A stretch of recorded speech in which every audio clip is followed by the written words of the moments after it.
సాయి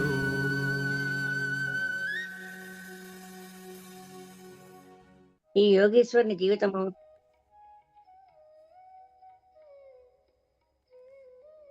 చదవండి. గత అధ్యాయంలో బాబా యొక్క వాక్కు ఆశీర్వాదములచే అనేకమైన అసాధ్య రోగములెట్లు నయమైనో వర్ణించితిమి. ఈ అధ్యాయములో రతంజీవాడియా అను వాణిని బాబా ఆశీర్వదించి సంతానము నెట్లు కలగజేసెనో వర్ణించదము. ఈ యోగేశ్వరుని జీవితము లోపల వెలుపల కూడా సహజముగా అత్యంత మధురముగా ఉండును. వారు నడిచిన, భుజించిన, మాట్లాడిన, ఏ పని చేసినను అన్నీయూ మధురముగా ఉండును. వారి జీవితము మూర్తి వివరించిన ఆనందము. శ్రీ సాయి తమ భక్తులు జప్తియందుంచుకొను నిమిత్తము వానిని చెప్పిరి. భక్తులు చేయవలసిన పనుల అనేక కథల రూపముగా బోధించిరి. క్రమముగా అవి అసలైన మతమునకు మార్గమును చూపును. ప్రపంచములోని జనులందరూ హాయిగా ఉండవలనని బాబా ఉద్దేశం. కానీ వారు జాగ్రత్తగా ఉండి జీవితాశయం అనగా ఆత్మ సాక్షాత్కారమును సంపాదించవలనని వారి ఉద్దేశం. గత జన్మల పుణ్యము కొలది మనకు మానవ జన్మ లభించినది కాబట్టి దాన్ని సహాయముతో భక్తిని అవలంబించి దానివల్ల జన్మరహస్యమును పొందవలను. కనుక మనం ఎప్పుడు బద్దకించరాదు.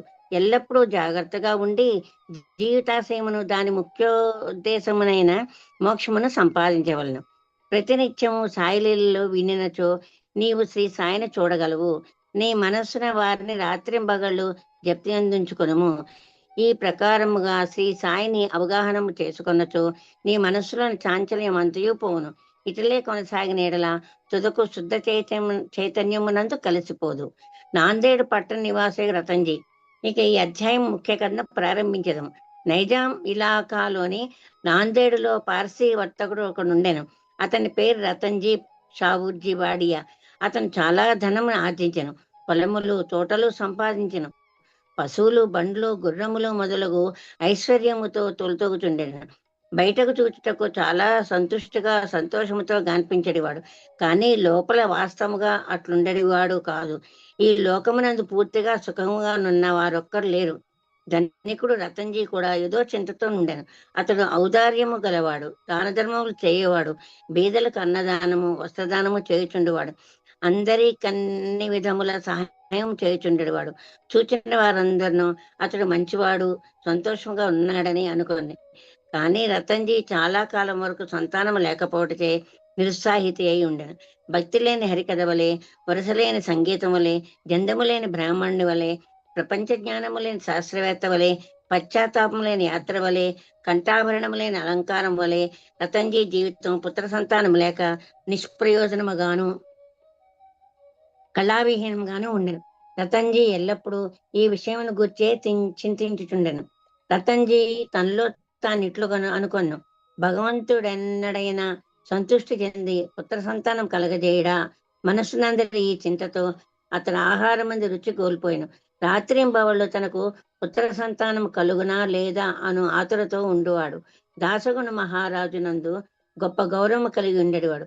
ఒకనాడు దాసగుణ మహారాజును కలిసి ఆయనతో తన మనస్సులోని కోరికను చెప్పను. దాసగును అతనికి షిరిడీ వెళ్ళమని సలహా ఇచ్చను. బాబాను దర్శించుమన్ను, బాబా ఆశీర్వాదం పొందుమన్ను, సంతానము కొరకు వేడుకొనుమన్ను. రతంజీ దీన్ని సమ్మతించను. షిరిడీకి వెళ్ళుటకు నిశ్చయించను. కొన్ని దినముల తర్వాత షిరిడీ వెళ్ళను. బాబా దర్శనము చేసను. బాబా పాదములు పడను. ఒక బుట్టలో చక్కని పూలమాలను తెచ్చి దాన్ని బాబా మెడలో వేసి ఒక గంపతో పండ్లను బాబాకి సమర్పించను. మిక్కిలి వినయ విధేయతలతో బాబా దగ్గర కూర్చుండి ఇట్లు ప్రార్థించను. కష్టదశలో ఉన్న వారు అనేక మంది నీ దర్శనములకు రాగా వారిని వెంటనే రక్షించి కాపాడదు. ఈ సంగతి విని నీ పాదములను ఆశ్రయించింది కనుక దయించి నాకు ఆశాభంగము కలగజేయము. బాబాకు 5 రూపాయల దక్షిణ ఇవ్వాలని రతంజీ తన మనసులో తలచను. బాబా అతన్ని 5 రూపాయల దక్షిణ కోరి అతడు ఆ పైకమును ఇచ్చినంతలో తనకు 3 రూపాయలు 14 ఇంతకు పూర్వమే ముట్టి ఉండనవి కాన మిగిలిన రూపాయలు మాత్రమే ఇమ్మను. ఇది విని రతంజీ మిగుల ఆశ్చర్యపడను. బాబా ఆడిన మాటలు రతంజీ గ్రహించుకొనలేకపోయాను. కానీ బాబా పాదముల వద్ద కూర్చుండి మిగతా దక్షిణ ఇచ్చాను. తాను వచ్చిన పని అంతయు బాబాకి విన్నవించి తనకు పుత్ర సంతానం కలగజేయమని వేడను. బాబా మనస్సు కరిగెను. దిగులు పడకు, నీ కీడు రోజులు ముగిసినవి. అల్లా నీ మనసులోని కోరిక నెరవేర్చునని చెప్పాను. బాబా వద్ద సెలవు పుచ్చుకుని రతన్జీ నాందేడుకు వచ్చాను. దాసగును షిరిడీలో జరిగిన వృత్తాంతం అంతయు తెలిపాను. అంతయు సవ్యముగా జరిగిననియు, బాబా దర్శనము, వారి ఆశీర్వాదము ప్రసాదము లభించినవనియు, ఒక్కటి మాత్రమే తనకు పడని సంగతి కలగదని అన్న. తమకు అంతకు ముందే 3:14 ముట్టినవని బాబా ఆడిన మాటలకు అర్థమేమని దాసగను అడిగాను. ఇంతకు మునుపు నేనెప్పుడూ షిరిడీకి వెళ్ళి ఉండలేదు. నా వల్ల బాబాకు 3:14 ఎట్లు ముట్టెను? అది దాసగునికి కూడా ఒక చిక్కు సమస్యగా తోచెను. దాన్ని కొంచెం గూర్చి కొంతసేపు ఆలోచించాను. కొంతకాలమైన పిమ్మట అతనికి దాని వివరం అంతయు తట్టెను. మౌలానా సాహెబ్ను మహాత్మని అంతకు ముందు సత్కరించిన విషయం జ్ఞాపకం వచ్చింది. నాందేడ్లో మౌలానా సాహెబ్ గురించి తెలియని వారు లేరు. వారు నెమ్మది అయిన యోగి.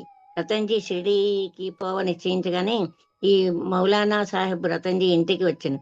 ఆనాటి ఖర్చు సరిగ్గా 3:14 ఒకటి చూసి అందరూ ఆశ్చర్యపడి, అందరికీ బాబా సర్వజ్ఞుడని పడినది.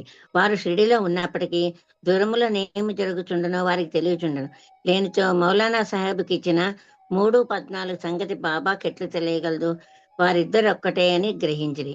దాసుగుణ చెప్పిన సమాధానమునకు రతన్జీ సంతృష్టి చెందను. అతనికి బాబా యందు స్థిరమైన నమ్మకము కలిగను. భక్తి హెచ్చాయను.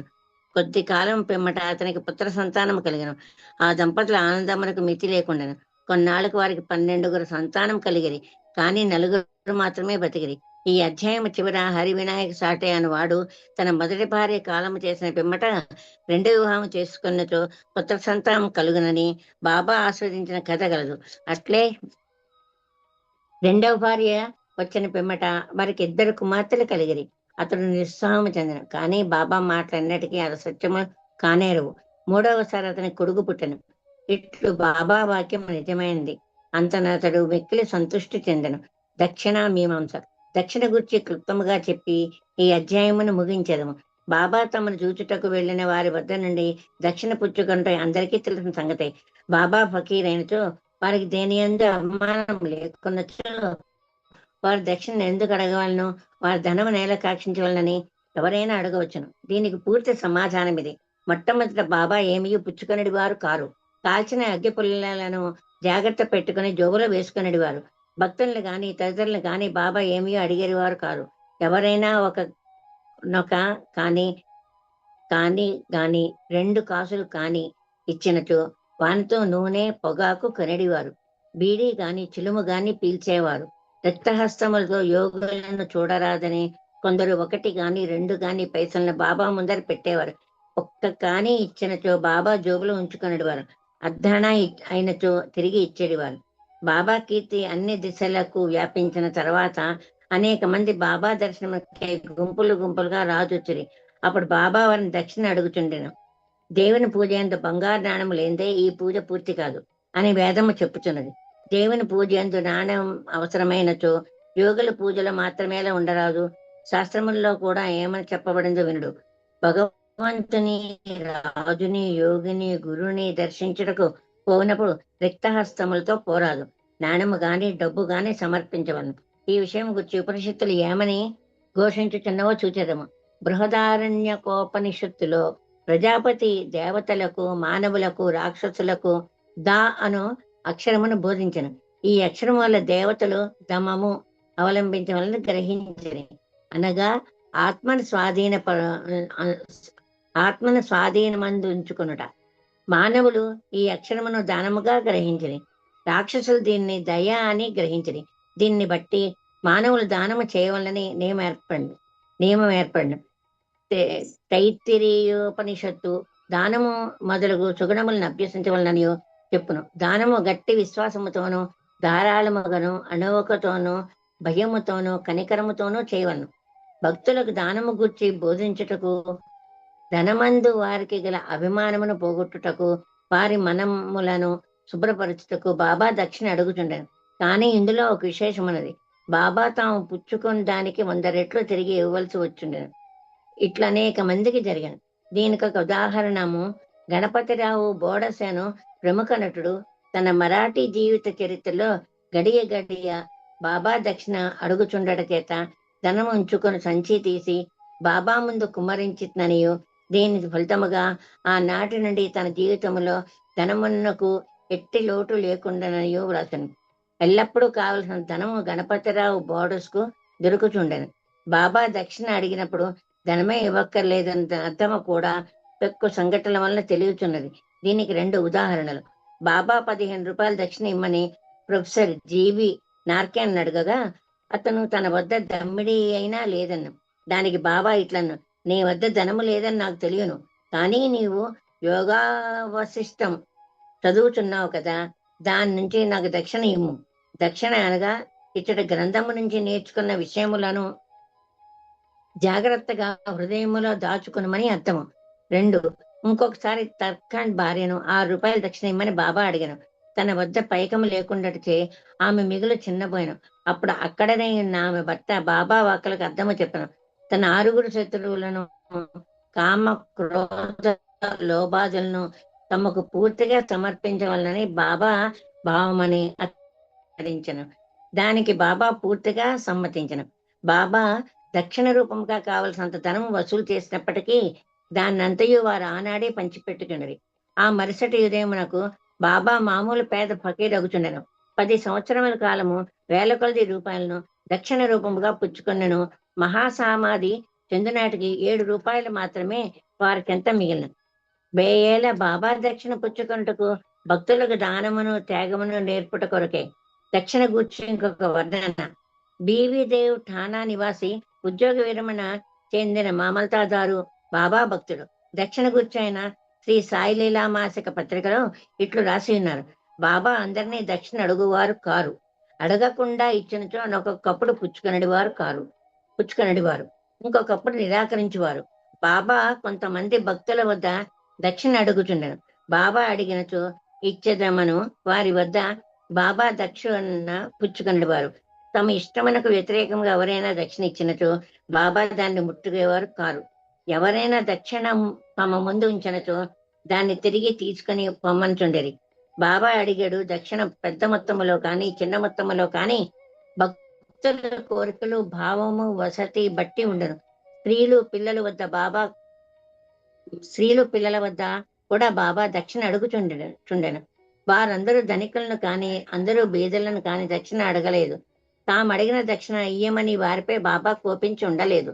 ఎవరి ద్వారానైనా భక్తులు దక్షిణ పంపినచో తెచ్చిన వారు దాన్ని మరచినప్పుడు వారికి దాన్ని కూర్చి జ్ఞప్తికి తెచ్చి ఆ దక్షిణను పుచ్చుకునేవారు.